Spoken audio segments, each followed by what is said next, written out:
Alright, so this video is on the filter.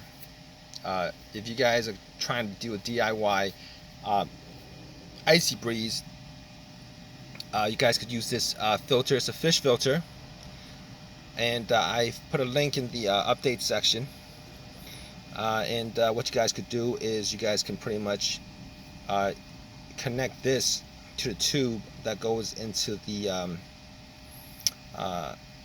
portion of the water pump that sucks out the water. And obviously it's a filter, so it keeps any kind of I'm almost positive you guys are going to use that cooler as like a secondary a secondary storage unit for your cold foods.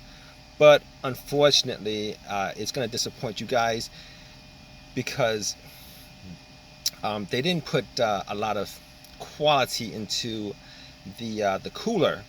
If I and I've mentioned this before, as I record, there was no insulation in the cooler, so that whatever ice you guys put in there that might be left over from usage as an AC, if you guys do use it as an AC for any time more than 15 minutes, that ice is going to be melted real fast.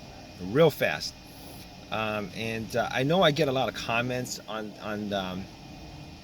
my video, on my IcyBreeze video, but to be honest, that product was nothing more than a gimmick. Sorry for you guys who are maybe looking to try it out.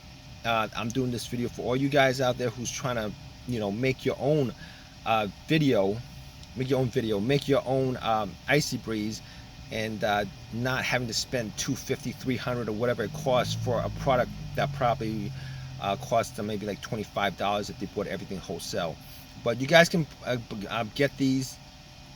I put links on all these videos so that you guys can actually pick this up.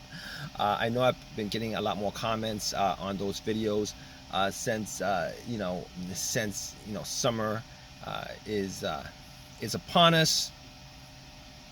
So check it out, construct it, and if you want, come back and tell me how I was right. All right, guys.